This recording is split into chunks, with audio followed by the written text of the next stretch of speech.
Hello viewers, this Not Too Fast here. Recently I found a problem with a fuse tap that I installed in my Nissan Rogue, and there's this one right here that's used for powering the cigarette lighter power port at the back of the vehicle. I notice the power is intermittent, sometimes it'll come on and sometimes it won't. I checked the fuse and everything looks good, so I suspect there's a problem inside this fuse tap. I'm gonna pull this out, open it up, and find out what's going on.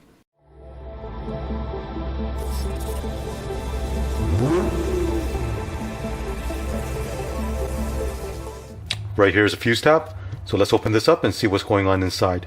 First I cut open this Heatshrink, and then you're going to remove this. Using a flathead screwdriver, you can pry around the side and the edge and open this up. So this wire connects to the top fuse slot, and slide this out. So let's open up this crimp that's holding the wire.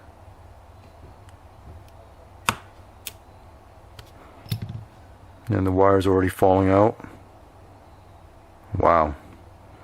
So when they made this, they only stripped back like 1 or 2 millimeter of wire, and this was placed into the connector and it wasn't even crimped down properly.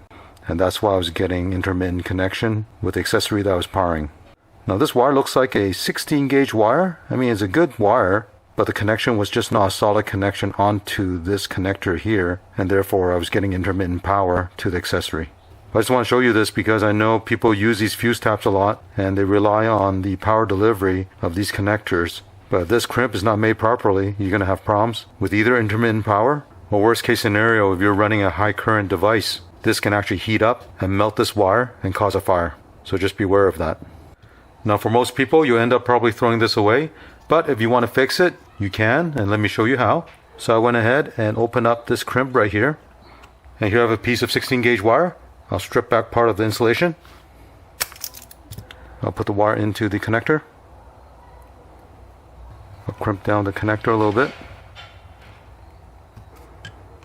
Next, I'll also solder this end to make sure the connection is good.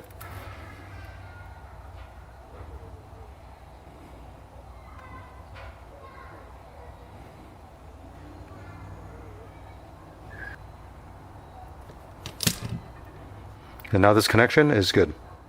Next, I'll install this back into this fuse tap. Next, put crazy glue around the plastic.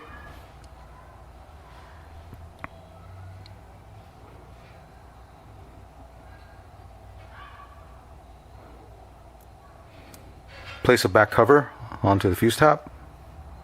And what you want to do is use a clamp and clamp this down and let the glue dry. And while that's drying, I can put a piece of shrink tube here.